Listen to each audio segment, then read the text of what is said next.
Today is the first day of real reckoning for the Epstein class. We're here to stand with forgotten and abandoned Americans against an Epstein class that had no regard for the rules or the laws. Look, this is one of the most horrific and disgusting corruption scandals in our country's history. You had Jeffrey Epstein, who literally set up an island of rape, a rape island. And you had rich and powerful men, some of the richest people in the world, who thought that they could hang out with bankers, buy off politicians, and abuse and rape America's girls with no consequence. Because survivors spoke up, because of their courage, the truth is finally going to come out. And when it comes out, this country is really going to have a moral reckoning. How did we allow this to happen? There should be no buildings named after people in this Epstein class. There should be no scholarships named after them. They shouldn't be enjoying the perks of being affiliated with corporations or universities or writing op-eds or being lionized. And many of the survivors will tell you some of these people still are celebrated in our society. That's disgusting. There needs to be accountability. I want to recognize first and foremost the survivors. They are the ones who made today possible. Many of you had forgotten about this issue, and frankly, for decades we have not done enough about this issue, and it's only because of their advocacy, them coming here to the Capitol. They showed up here time and again, and on September 3rd, that the country started to pay attention. And I also want to thank the courage of two of my colleagues in particular. Both of them have suffered, as you know, extraordinary political consequences for what they did. One, my colleague, Congressman Thomas Massie. This would not have been possible if he hadn't led the discharge petition that got 218 signatures and is going to force a vote in the House of Representatives. And this would not have certainly been possible if it were not for the courage of Marjorie Taylor Greene. She signed the petition, and I would keep texting Thomas, is she going to drop off? Is she going to drop off? Because there was so much pressure against us, so much attacks against her. But she stood with the survivors. For Thomas or me, this has never been political. This is not about questions of Trump or Biden. This is a question of doing the right thing for survivors. We're going to get a vote today. I expect an overwhelming vote in the House of Representatives, and I don't want the D.C. swamp playing any games. They need to pass this in the Senate, and they should not amend it. President Trump has said he would sign the Epstein Transparency Act. It's going to get overwhelming support in the House. It should go straight to the Senate, and it should be signed. No amendments, no adding loopholes. Justice is long overdue. And I want to hand it over to my colleague, Representative Thomas Massie. I want to start by thanking the survivors. I mean, they're giving everybody hope in this country. There are survivors of other sex crimes in this country wondering if they should come forward. They're clouded with shame and concerned that law enforcement will do nothing. And these survivors have stepped forth, taking that same risk, worried that they will be defamed themselves. They have been defamed for stepping forward, but we're going to get justice for them. That's going to happen today in the People's House. The founders set up our government with 3 branches and 2 branches of Congress. And I don't think it's any coincidence that this fight is being started and it's being won in the House of Representatives. I have people, other survivors of other sex crimes, who come to me and say, thank you. You give me hope. You give us hope. There is hope here. We fought the president, the attorney general, the FBI director, the Speaker of the House, and the vice president to get this win. But they're on our side today, though. So let's give them some credit as well. They are finally on the side of justice. And as Rose said, don't muck it up in the Senate. Don't get too cute. We're all paying attention. If you want to add some additional protections for these survivors, go for it. But if you do anything that prevents any disclosure, You are not for the people, and you are not part of this effort. Do not muck it up in the Senate. So with that, I just want to say I am hopeful too. I didn't know that we would succeed when Roe and I started this effort. Most discharge petitions never make it, maybe only 4%. So we had long odds. But we had some brave women on the Republican side. My colleague Marjorie Taylor Greene is one of them, who's here with us today. You cannot even imagine the consequences that they have suffered. My colleague Lauren Boebert and my colleague Nancy Mace, they stood so strong. They put their names on a document in here, and then they were pressured in ways that you cannot even imagine, and they stood strong. And that's why we're here today. And they didn't take us seriously over at the executive branch or in the Senate, because they always thought they could flip one of these women. They could convince them or cajole them or intimidate them into taking their names off of this petition. But they did not succeed. This is a victory for those women and women all over the country today, and I'm just glad to be a part of it. With that, I want to introduce my colleague Marjorie Taylor Greene. Yes, Marjorie. Thank you, Thomas. Thank you, Ro. I woke up this morning and I turned to my weather app to check the temperature, and it was 32 degrees. And my first thought was, hell has froze over. I want to speak goodness and love and hope into the women standing behind me and all of the other survivors whose names you don't even know, but stand with these women. They are survivors, and they are strong, and they are courageous, and they are daughters of God. They are not victims. These women have fought the most horrific fight that no woman should have to fight, and they did it by banding together and never giving up.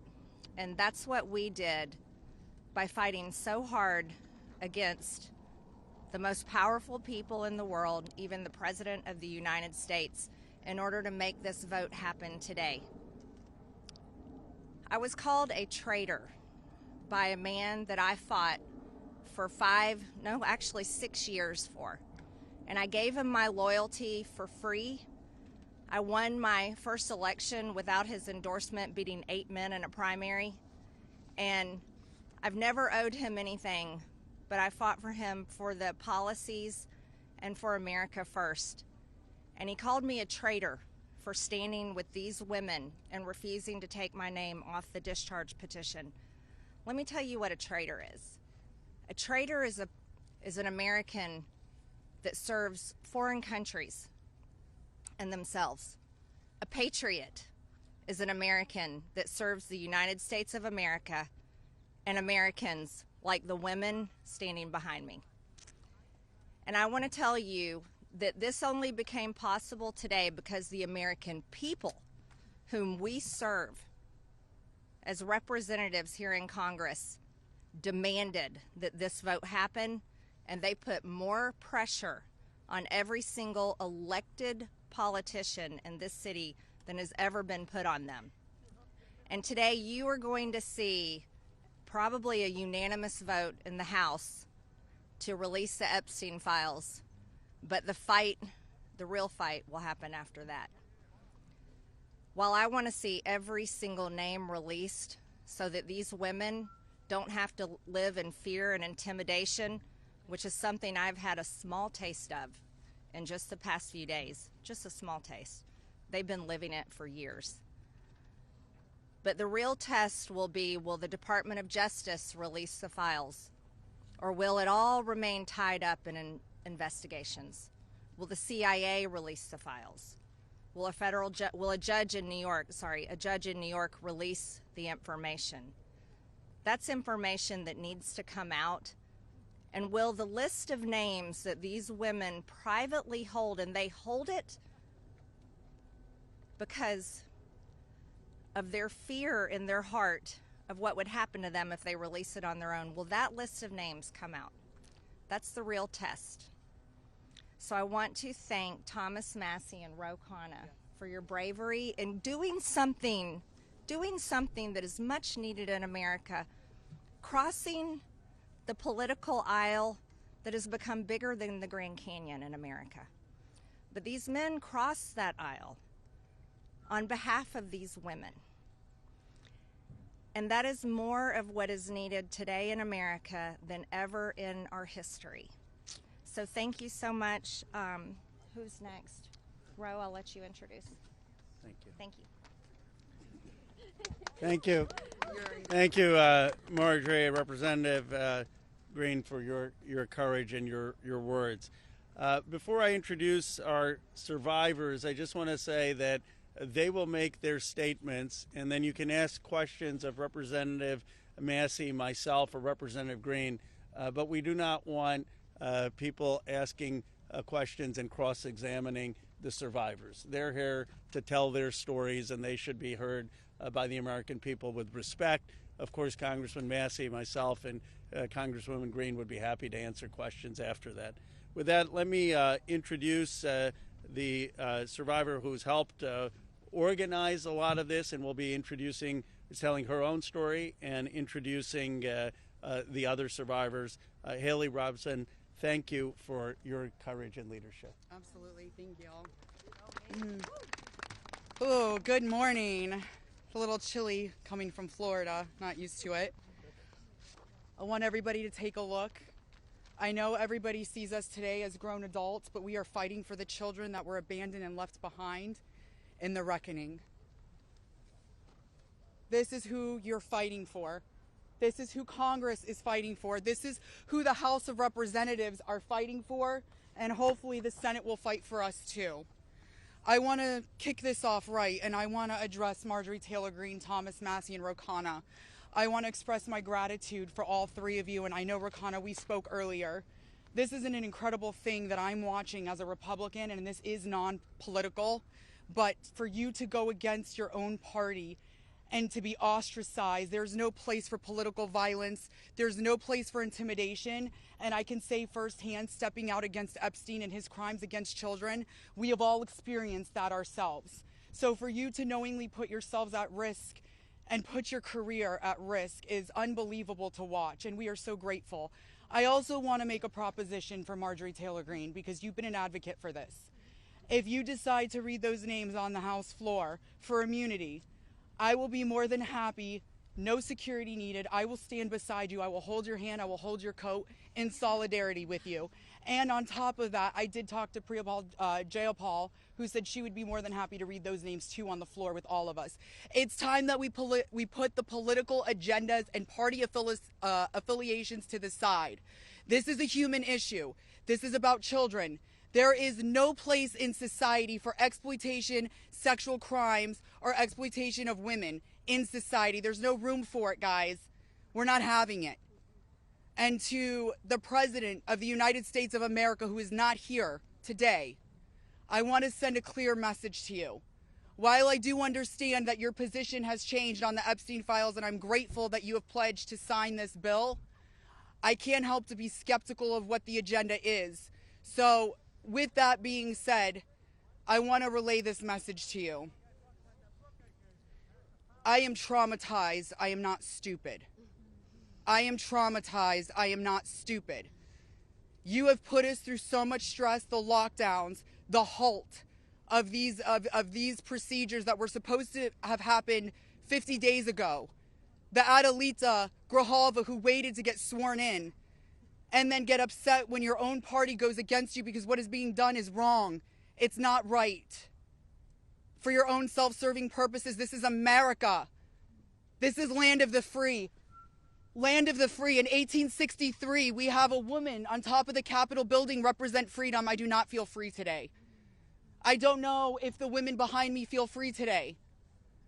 So I am begging every member of Congress, every representative, to step up and choose the chaos, choose the survivors, choose the children, protect the children. All children, you protect all of us equally. Thank you very much for your time. Following that, Lisa Phillips will be the next survivor.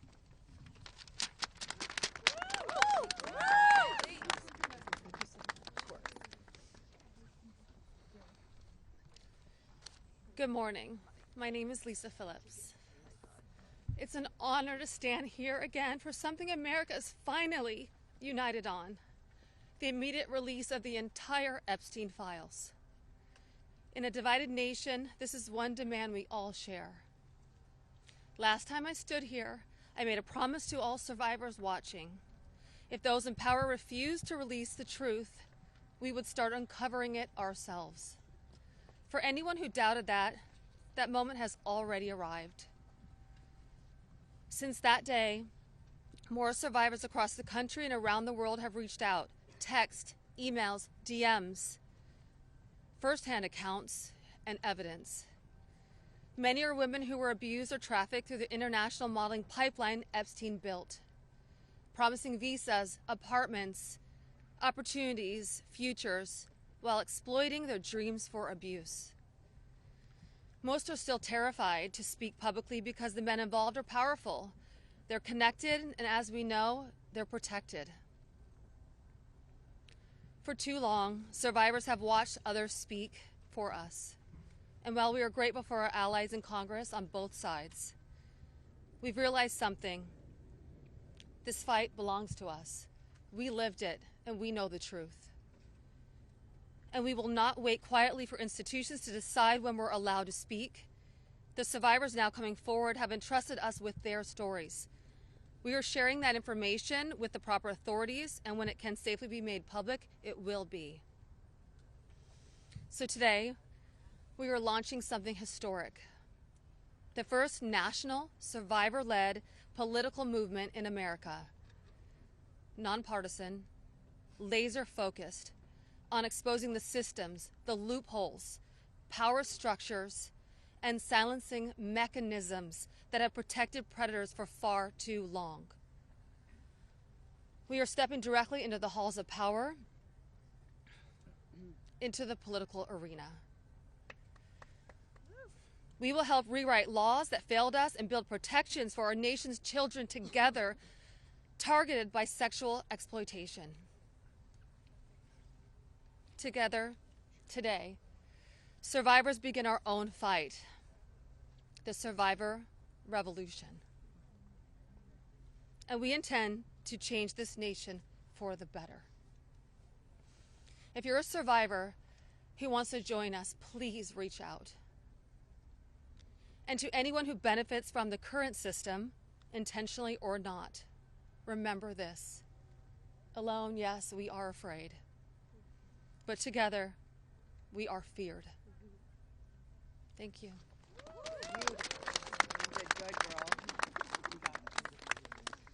Hello, everybody. I am Jenna-Lisa Jones, and just as Haley, I would just like to give a little reminder that this was me at 14 years old. I was a child. I was in 9th grade. I was hopeful for life and what the future had held for me. He stole a lot from me at 14. So just a little reminder there for everybody. Sorry. So,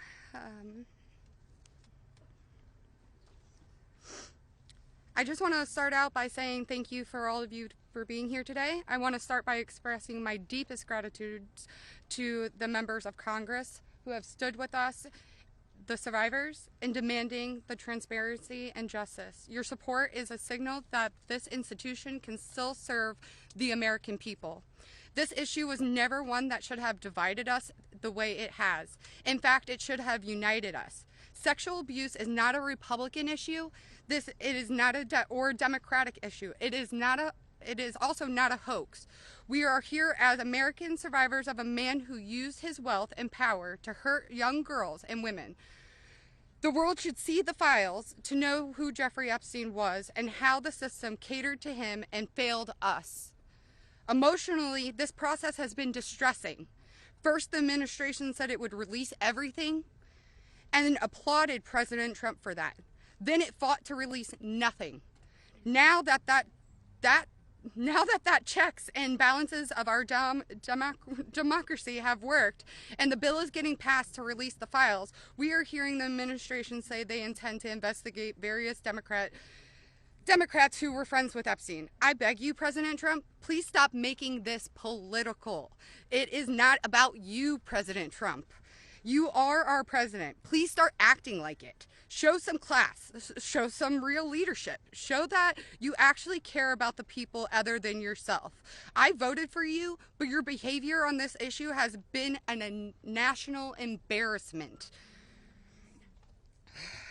It is time to take the honest, moral ground and support the release of these files, not to weaponize pieces of the files against random political enemies that did nothing wrong, but to understand who Epstein's friends were, who covered for him, what financial institutions allowed his trafficking to continue, who knew what he was doing but was too much of a coward to do anything about it.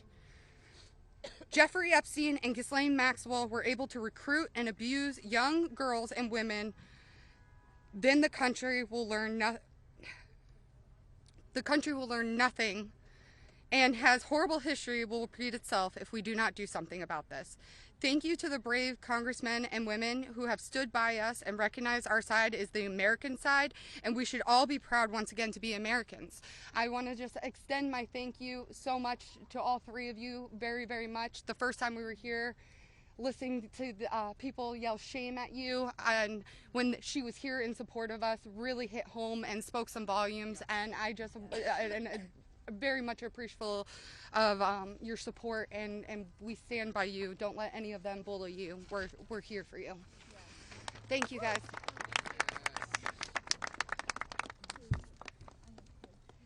Wow. Good morning, everyone. Thank you all so much for coming together today and taking the time to listen to us.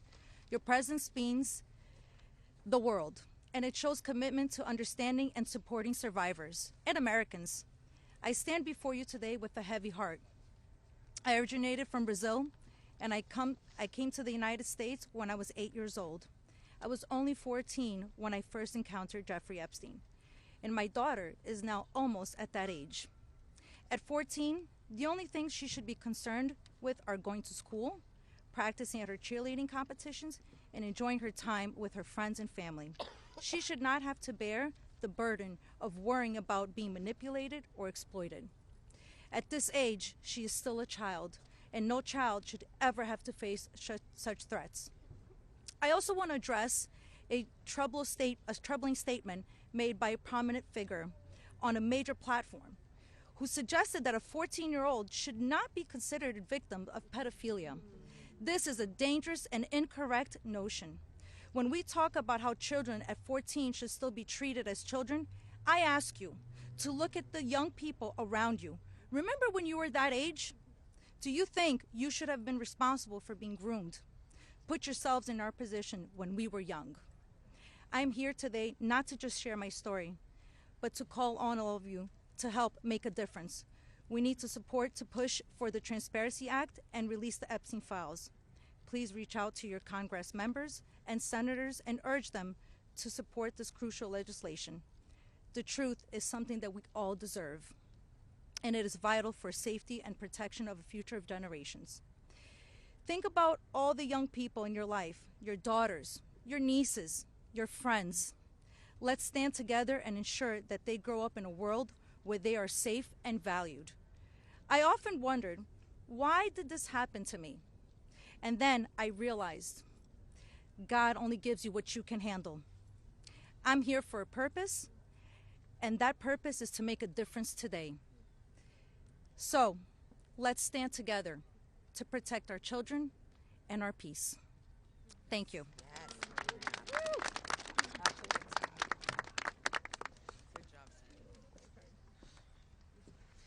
Good morning. I want to say a few things before I begin.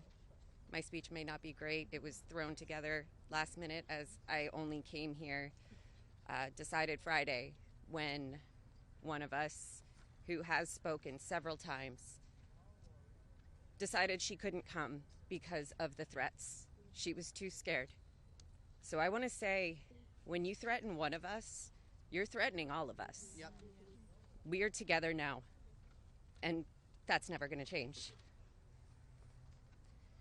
This is me At 16, when I met Jeffrey Epstein. Now I'll start. It is an honor to stand here before the American people. However, I shouldn't have to stand here at all.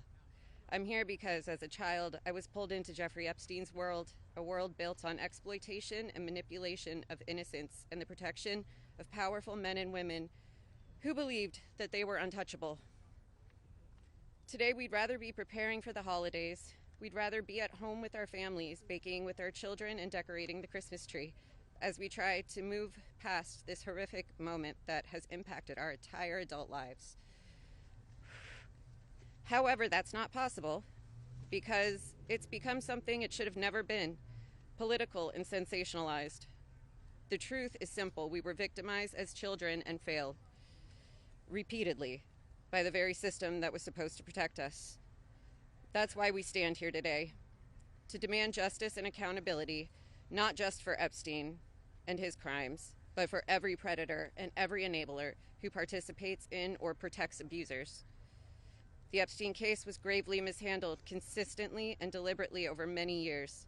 Epstein could have been stopped decades ago, but instead he was able to continue his abuse, even during his sweetheart deal, yes, with his ankle monitor on and beyond. A deal that protected him and silenced us. While I was a child fighting to survive what happened to us, federal prosecutors were negotiating ways to shield powerful adults. And the failures didn't stop there. Our civil cases were met with hostile judges and delay tactics, intimidation, and PR campaigns designed to smear us in the public eye. We were treated as problems to be managed instead of victims to be protected.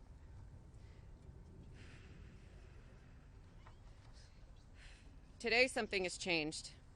Individually, our voices were whispers. Together, they've become impossible to ignore. We are encouraged to see elected officials from both parties, thank you, come together and finally take action to release the files. I'll leave it there. Thank you. Good job. Yes. Good morning. My name is Wendy, and I'm standing here today with a truth that still scares me to say out loud. I'm going to put this down because I can't hold both, as you guys saw, but that was me when I was 14 when I met Jeffrey Epstein. None of us here signed up for this political warfare. We never asked to be dragged into battles between people who never protected us in the first place. We are exhausted from surviving the trauma and then surviving the politics that swirl around it. When survivors travel to speak, to advocate, to stand for the truth, we do it with our own money, from our own pockets, carrying our own fear, shaking in our own bodies. There is no team, there is no paycheck.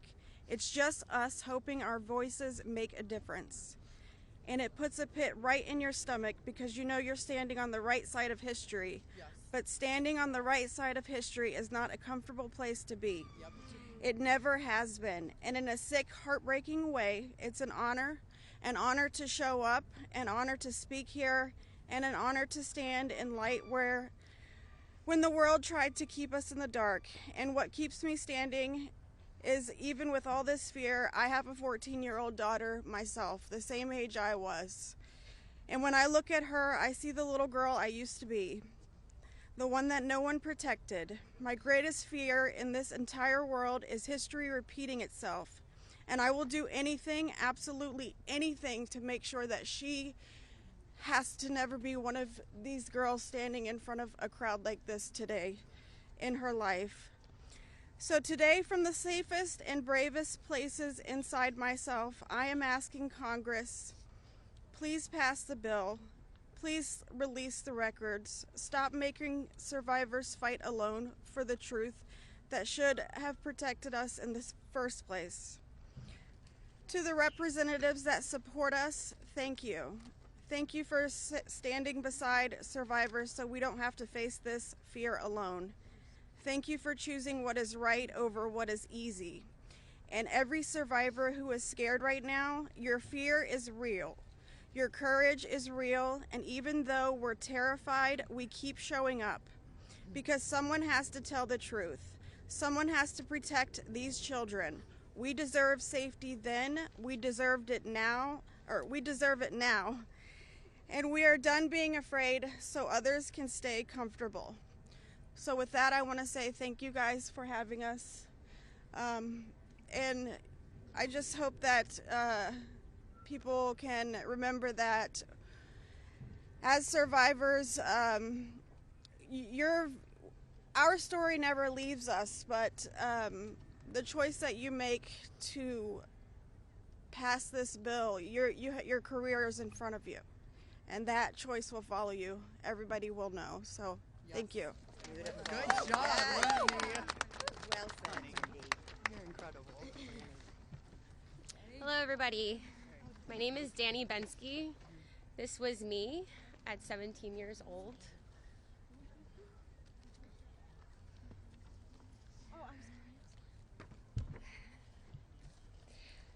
Coming from the dance world, I was recruited in 2004 after a systematic breaking down where Epstein leveraged my mother's brain tumor scans.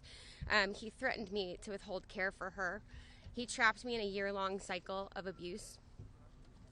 The last time I was here in Washington, D.C., I talked about being a part of this beautiful mosaic of women behind me, and they are exactly that. They are a beautiful mosaic of energy and passion and love and life.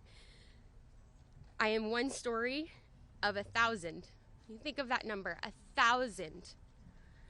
I spoke of how big our hopes and dreams once were, and I talked about how they were completely shattered at the hands of Ghislaine Maxwell and Jeffrey Epstein. Now, I look at this amazing community behind me. They are survivor sisters. We are together. We stand together in this. And I realize that we are a representation of women across America. We come from different backgrounds. We have different religions. We are different races, different creeds, different ethnicities. We have different political affiliations. Some of us don't want to be political at all. And yet we stand here together for this cause.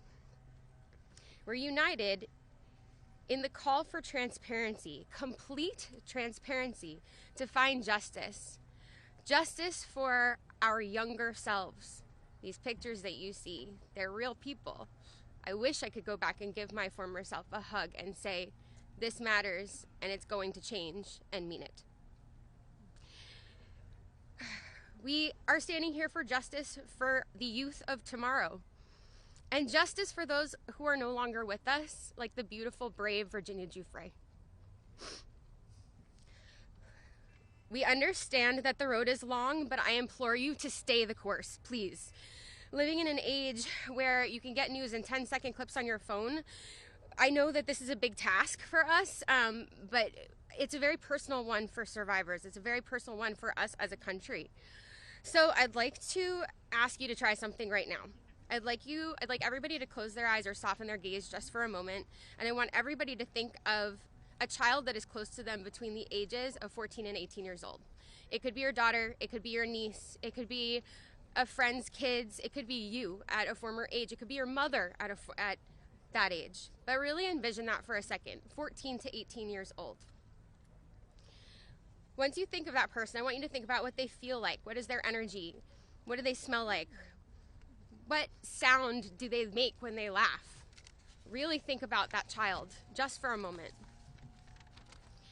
Now I want you to picture a pair of giant looming wooden doors and an overbearing marble landing. Those are the doors to Jeffrey Epstein's house. Do you allow that child to enter or not? If the answer is yes, you would allow entrance. You stand with predators. If the answer is no, then congratulations, you're on the right side of justice. Now you have homework. I am calling for the American people. You have homework. Call your congressional leaders. Call your senators. Please support this bill. Let's get it all released. Thank you very much.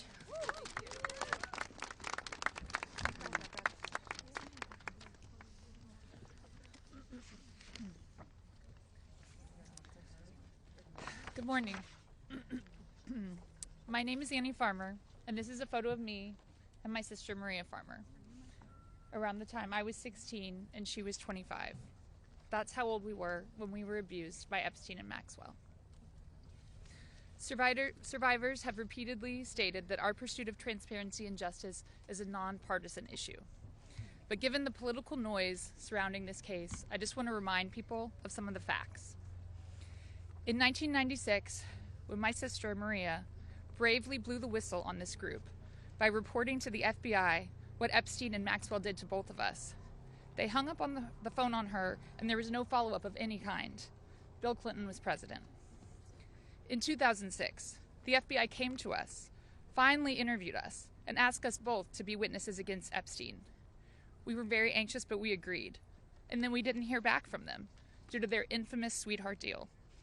George W. Bush was president. In 2015, when the DOJ was sent FOIA requests for Maria's FBI files, and they were denied, as they have been many times, Barack Obama was president. In 2019, when Epstein died in prison due to either negligence or foul play, Donald Trump was president. In 2023, Maria's attorneys sent a letter on her behalf to the government, requesting an investigation into the repeated law enforcement failures in this case, similar to what was done in the case of Larry Nassar. They declined to do so. Consequently, my sister filed notice that she would be suing the government for failing to uphold its legal, ethical, and moral duties in this case. Joe Biden was president. This year, after campaigning on a pledge to finally release the files, under Trump's second presidency, the DOJ announced they were closing the investigation into Epstein's co-conspirators, and then transferred Ghislaine Maxwell into a prison camp, where it is well documented that she is receiving special treatment. This is not an issue of a few corrupt Democrats or a few corrupt Republicans. This is a case of institutional betrayal. Because these crimes were not properly investigated, so many more girls and women were harmed. My sister, because of her bravery, was repeatedly threatened and lived in fear, with dire consequences for her health and her career. 30 years later, even as oceans of allegations and obvious truths have emerged, the government has still not chosen transparency. This is why we have all come together as one united voice to demand the release of all the Epstein files and to finally bring the truth out of the shadows. Yes. Yes.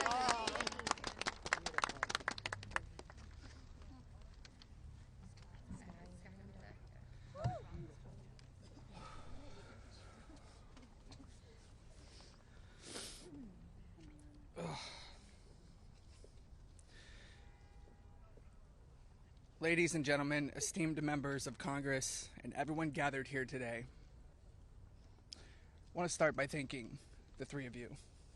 Thank you. It takes a lot of bravery to do what you're doing. We hear you. We see you. It means a lot for you to be here with us, and I know my sister would be incredibly proud. This is the moment she was fighting for and the moment that all survivors are fighting for, so thank you. My name is Sky Roberts, and I stand before you as the brother of Virginia Roberts Giuffre, a warrior, a mother, and a sister whose legacy will forever resonate in the hearts of those who understand the fight against injustice. Today we find ourselves in a place of deep sorrow, shattered by the loss of our beloved sister. Yet, we are honored and privileged to carry her voice forward and continue her relentless fight alongside her fellow survivor sisters. Virginia's story is one that should have been filled with promise, but instead it became a harrowing tale of exploitation and survival. At just 16 years old, she took a job at Mar-a-Lago, believing she had secured a dream summer position. But that dream quickly morphed into a nightmare when Ghislaine Maxwell preyed upon her innocence. This isn't just the story of one girl. It's a story about the insidious nature of power and abuse, a dark chapter in our society that must be told. Virginia was no stranger to trauma. In her memoir, Nobody's Girl, she shares the painful truth that she had already suffered abuse at the hands of our father, and a family friend. But what happened next was unfathomable. Epstein and Maxwell didn't just abuse her, they trafficked her to a network of the rich and powerful. Princes, prime ministers, politicians, financiers, and lawyers. These men committed unspeakable acts against her will, and against the will of countless survivors who stand united with us today.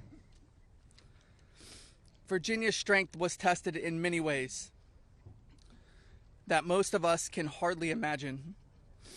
She was manipulated, coerced, and threatened, forced into complicity in her own devastation. She often spoke of psychological scars that ran deeper than the physical ones. From the start, she wrote, "They manipulated me into participating in behaviors that ate away at me, eroding my ability to comprehend reality and preventing me from defending myself. The most destructive wound they inflicted was that of forced complicity, a betrayal of self that was crafted by her abusers. But I stand here today to declare that their tactics of fear and intimidation did not work. Virginia's spirit could not be broken. She became a beacon of hope, a warrior, fighting not just for herself, but for every survivor who suffered in silence. She said, I felt it was my duty to stand up to predators like Epstein and Maxwell. I would put my neck on the line to make sure my daughter never has to go through what I had to endure. These survivors, like Virginia, have transformed into mothers and strong women, fierce in the face of adversity. Many of them have daughters the same age they were when they faced their own abuse. They are determined to break the cycle, to shatter the silence that has kept so many in the shadows.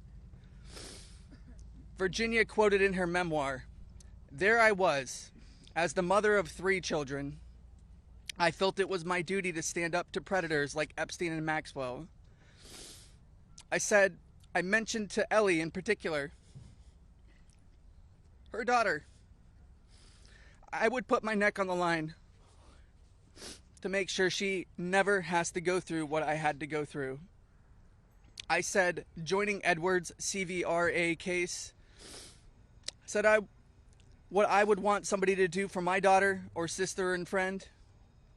In the end, I said, I was just trying to do the right thing. That's what I felt like I'm doing," I said. "I'm making a small dent in this big world we live in."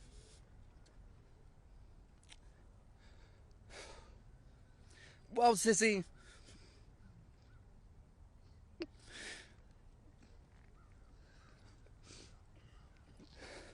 you didn't just make a small dent.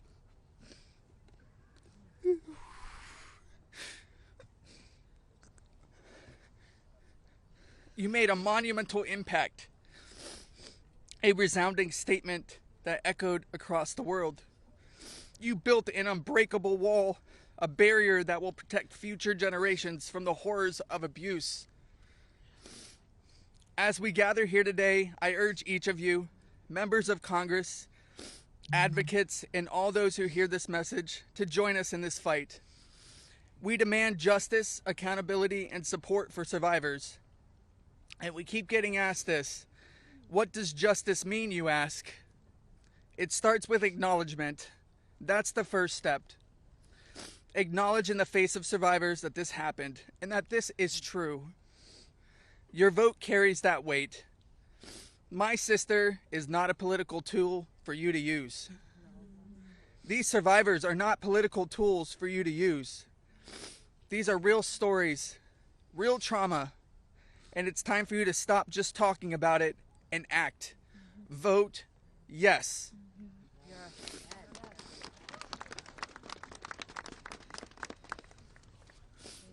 Virginia's legacy is not just hers. It belongs to all of us who stand against injustice. Together, we will ensure that the voices of survivors are heard, that the truth prevails, and that the horrors of the past are never repeated. Thank you. Thank you for listening, and thank you for standing with us. Together, we will not let Virginia's fight be in vain. Together, we will not let the predators win. Together, we will be the change this world desperately needs. Yeah. Thank you.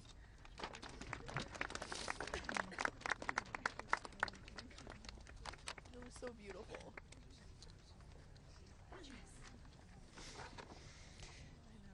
This is me when I met Jeffrey Epstein in 1991.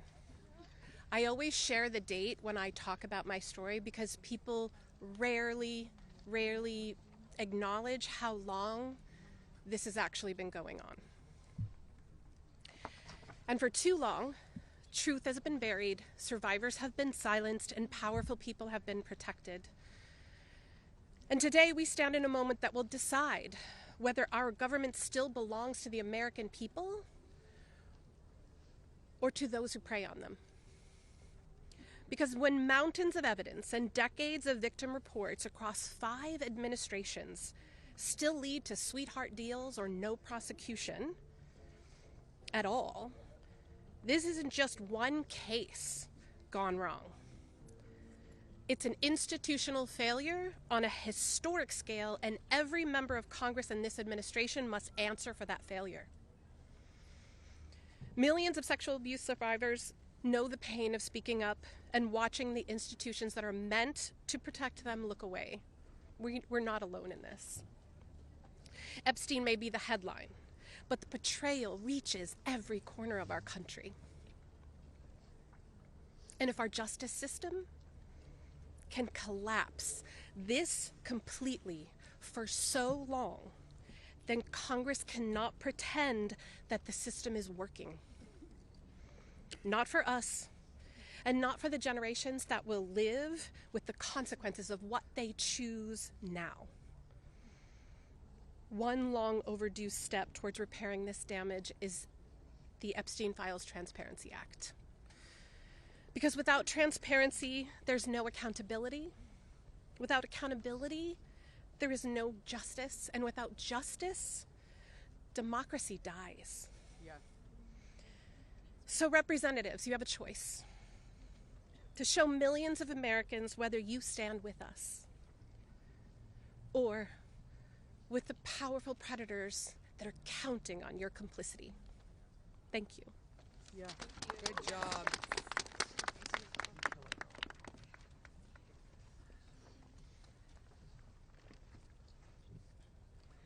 Good morning. This is me. This was me. My name is Charlene Rochard, and I stand before you today not as a victim of rumor or conspiracy, but as a survivor of Jeffrey Epstein's abuse. Far too long, survivors like me have been dismissed, silenced, are told that our pain was exaggerated or fabricated. Let me be clear. This is not a hoax. Yes, it's not. What we endured was real, and it has scarred lives across 5 presidential administrations. The truth has been buried in sealed files and hidden records for far too long. The Epstein Files Transparency Act is not just about survivors. It's about America itself. How can we keep America great if the principles the nation was founded on, that power belongs to the people, is not protected? No one, no matter how wealthy and well-connected, stands above the law. If we cannot face the truth, then we betray the very ideals that defines us as a country. By passing this act, Congress has the chance to prove that truth matters more than privilege, Yes. that justice matters more than influence, and that America has the courage to confront even the most uncomfortable realities. This is not just about survivors. It's about every American who believes in accountability, fairness, and the promise of justice. I stand here today not only for myself, but for every survivor of Jeffrey Epstein's abuse who has carried this burden in silence, and for every citizen who believes that justice delayed is justice denied. Yes. I want to thank Representatives Khanna and Thomas Massie for standing with us. Thank you. And I especially want to thank Representative Marjorie Taylor Greene. Her unwavering support, her courage to stand with us and demand transparency gives us strength. Thank you. It shows that this fight for accountability is bigger than politics. It's about humanity, justice, and truth. This is about America's future. It's about whether we, the people, will be heard when we have the courage to stand for truth and justice. Our voices are real. Our pain is real. And our demand for justice will not be silenced. Thank you. Amen. Girl, Charlene. Hello. Good for you, girl. You did amazing.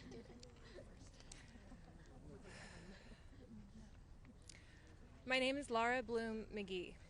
This is my first time speaking publicly about my abuse. As a young woman in New York City, I was pursuing a modeling career and building a life of giving back through my philanthropic work.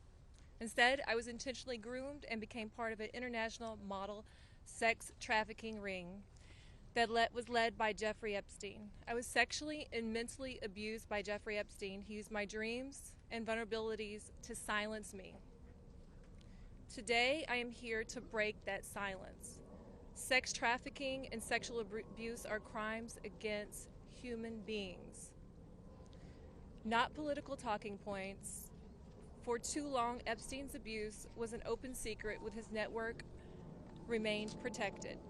Evil thrives in darkness. We must shine a light on every corner where it hides.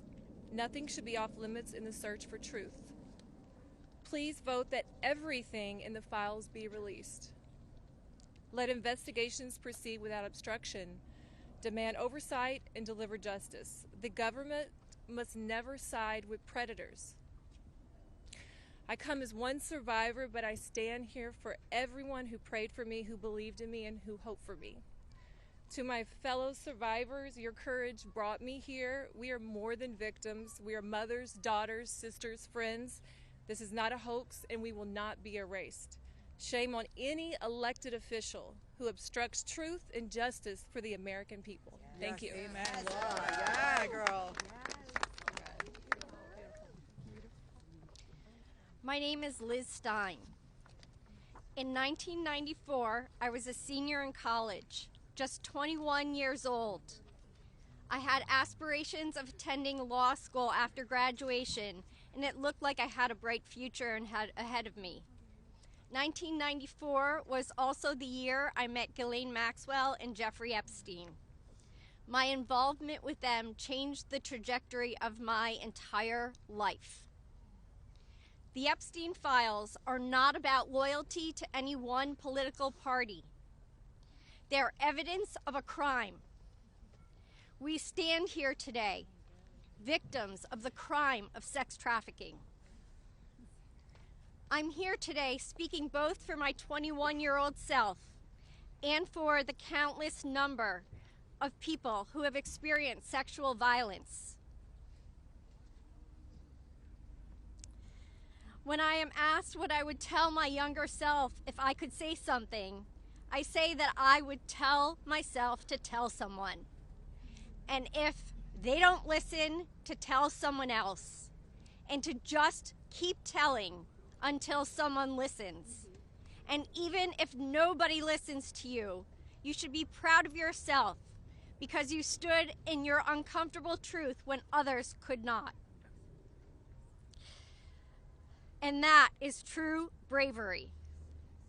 We stand here today as survivors, part of a sorority that none of us asked to join. We have told our stories over and over and over. Now it's time to see who was listening. We ask that you vote to release the files, all of them, so the victims of this crime can finally see justice. Thank you. Amen. Yes! You go, girl.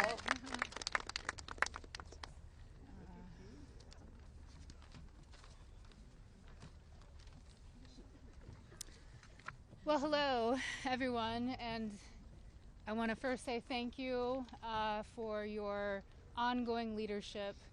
I know it must not be easy thing to do, much like it's not easy for us to be doing this, so I guess we're in this together, so thank you so much.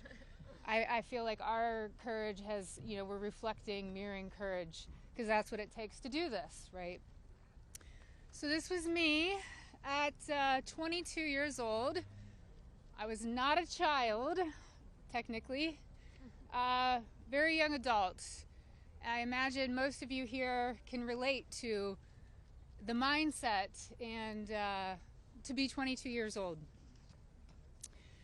So today is a good day, and I thank God for that.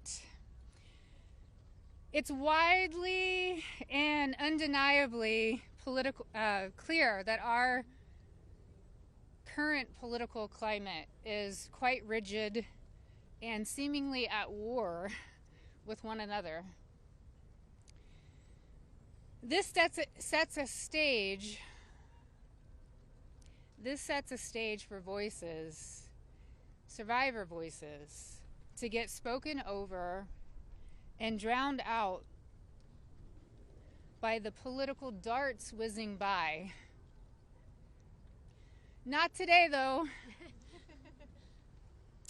Today, our truth and our power have steadily risen up. We are at the peak. Our voices prevail today. Our voices initiated the coming together of both political parties. That's pretty big, I think. Republicans and Democrats, we all stand together today. We all stand together for justice, and we must continue to do so to protect the integrity of our country and our democracy. Truth and justice must prevail. The children today are those that will lead this nation one day. Think about that.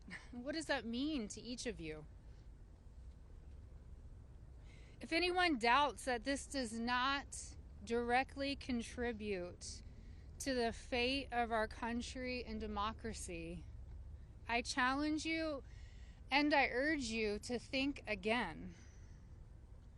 Our voices are a fundamental pillar of future generations.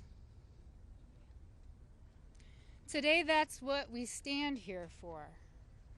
Accountability, action, and justice. Let's get this vote done today. Let's send it through the Senate and straight to President Trump's desk for signing. I'd like to be there that day that he signs. I'm sure all of us would like to be there. Today is a good day, and let's keep moving forward. Thank you so much. I just want to give you a hug. Okay. Hey guys, we're actually pressed for time, so we are not going to be taking questions going further. I bring back Khanna. He's going to do our closing conversation and comments. Well, thank you, Hilly. Teresa is right. It's pretty big what the survivors have accomplished today. And I just want to say how eloquent, strong, and admirable they were. Let's give them a round of applause for their courage. Thomas and Marjorie and I will take a few questions from people. Yeah. Go ahead. Is basically right now calling on the Senate to make revisions to this bill because he says it doesn't adequately protect the survivors, the victims that are standing behind you. Your response to that? That's been a red herring all along. The survivors have always been in favor of this legislation, and there's a provision in there you can read if he would just read it that protects them. Now, if he wants to offer more protections in the Senate, that's fine with us, but here's the problem. Now we have to vote on it again in the House. And so, as you heard, justice delayed is justice denied. It could be just another delay tactic. But we want to... Is that what you think? That's the motivation from the I think the Speaker wants to save face. He's going to vote for a piece of legislation today that he's disparaged for 4 months. And however he needs to come on board, we want him on board. So we appreciate that. Did you want to? Go ahead. Go ahead.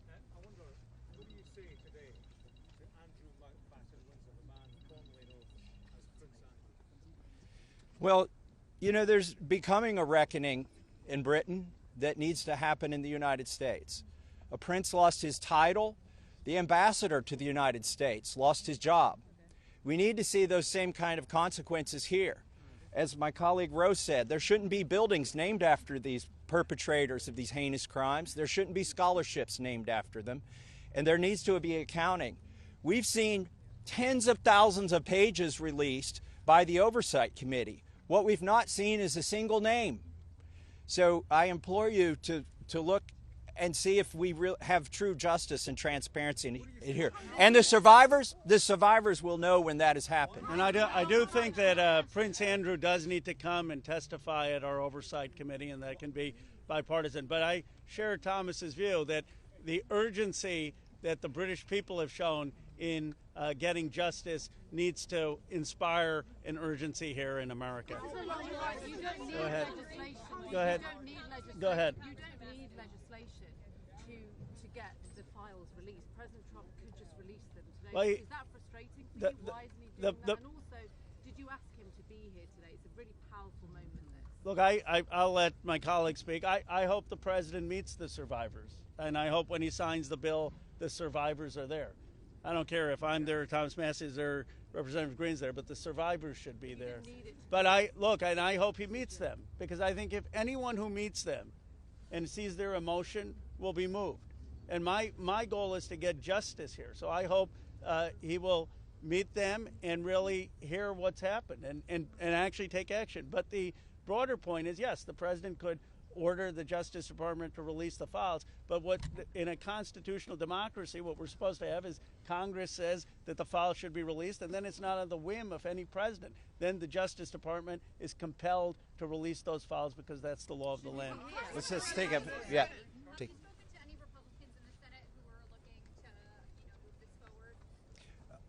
So Senator Merkley is a Democrat. He's led the exact same legislation that Roe and I introduced in the House. One Republican co-sponsored his bill yesterday, and I have spoken to at least one more who says they will co-sponsor. The important thing about the Senate is that they need not to muck this bill up. There's a lot of attention on here. We've needlessly spent 4 months dragging this out. A representative, a duly elected representative, was denied her seat in Congress for 49 days, and it's time to pull the Band-Aid off. The Senate, it may be tempting for them to get cute and to do things that will limit the release of these documents. They are afraid that people will be embarrassed. Well, that's the whole point here. They need to be brought to justice, and embarrassment is no reason to stop it. So the Senate, John Thune, it's up to him. He needs to bring this to the floor of the Senate, and I think the vote today will show that in the House. And the president, look, the president has said he would sign the bill. You're going to get almost a unanimous vote here. So you have the president and a unanimous Congress believing that this protects the survivors and is calling for the release. There's no reason for the Senate now to, as Representative Massie puts it, muck around with it. They need to put it up, have a vote, have the president sign it, If there's any further protections, they can do that through the DOJ process. But what they should not do is delay a vote on a bill that the House is going to vote overwhelmingly for and that the president supports. On the release of these files, Congresswoman Green, you raised the question of whether or not the Justice Department will actually release these files. Do you take the president at his word when he says he's going to sign this bill, and do you have confidence that these files will actually be released? I only take people's actions seriously, no longer words. And what do you think the president's And I'll tell you, because I wasn't a Johnny-come-lately to the MAGA train. I was day one 2015, and there's a big difference in those Americans and those that decided to support President Trump later on. And I'll tell you right now, this has been one of the most destructive things to MAGA, is watching the man that we supported early on, 3 elections, for people that stood hours, slept in their cars to go to rallies, have fought for truth and transparency and to hold what we consider a corrupt government accountable. Watching this actually turn into a fight has ripped MAGA apart. And the only thing that will speak to the powerful, courageous women behind me is when action is actually taken to release these files, and the American people won't tolerate any other. That's where we are today. Thank you. Go ahead. 2 more questions, and then we're around all day. Is this a watershed? How would you sum up today in terms of your battle to get to the truth? I would say that these survivors have been fighting for decades, and they finally are being heard by the American people, and we're finally going to have a reckoning for this Epstein class that has gotten away with horrific things. Look, I grew up in Bucks County, Pennsylvania. People went to church, they played Little League, they went to their neighbors for barbecue. They didn't go to a rape island and abuse young girls or traffic young girls. And people with extreme wealth have thought that the laws don't apply to them, and their culture is totally out of touch with the values that built America. And finally, we're going to have a reckoning over it. How worried are you? Let's take the lady here. Let me ask you this. You said you wanted this to go straight to the Senate. What message does it send to the survivors behind you if the Senate doesn't act quickly to move this bill forward? Well, they're not here. They're not going to answer questions, so I'll answer a question. I prefer, actually, it goes straight to the president. He can release these files without the Senate acting. Sometimes they take a long time to get things done. The House figured out a way to take 4 months to get this done. I think it's disrespectful to the survivors if they delay this. There's nothing more important than cleaning out the rot in this country. And this is rot, and it's not a partisan issue. And the senators need to get on this. Yes, the economy is important. Yes, international policy is important, but there's nothing more important than getting to this rot and cleaning it out. They should put it at the top of their agenda. As you know, there's a provision in the bill already that would allow the DOJ to not release certain information if it would jeopardize an active investigation. And the president just last week ordered his DOJ to conduct an investigation. What makes you think you would actually, if this bill passes, see these files? There are 1,000 survivors. They can't open enough investigations to cover up everything that's in these files. And yes, it's true they can try to protect a few certain people or a few certain companies, but those investigations will eventually end. And in the meantime, there's not enough investigations to cover up 1,000 different crimes, 1,000 different rapes, 1,000 different sex trafficking instances. And this is not a moot point, even though they are doing that. And once this bill is signed into law, any career official at the DOJ or the FBI who does not comply with the law is at legal risk. It's no longer just up to the president. Look, we could have passed a simple resolution here in the House, and that would have been the end of it. Instead, we chose a very hard path, which is to get legislation, a law passed, which means it has to go through the House, the Senate, and be presented to the president. And that will have the force of law. They will be breaking the law if they do not release these files. Thank you very much. Last question, and then. Why do you think he has fought so hard? If he could do it now, why hasn't he done I believe he's trying to protect friends and donors. And by the way, these aren't necessarily Republicans. Once you get to $1 billion, you transcend parties. You just assume you can pay off whatever party is in charge of the White House, whatever party is in charge of the House of Representatives. And this is about those kinds of people. I think he's been trying to protect them. And I think it also incriminates our own government. This is a complete and total failure of the justice system, as the survivors have witnessed here today to us.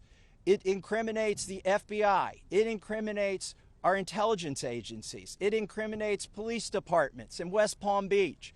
And that's what has been protected by this, either willfully or unknowingly, and it's time to end it. And I would agree with Representative Marjorie Taylor Greene that what matters now is just the action. I don't speculate on what politicians' motives are or what's in their heart. The point is the American people have spoken, Congress has spoken, release the files. It's time for justice. Thank you very much. Thank you. Yes.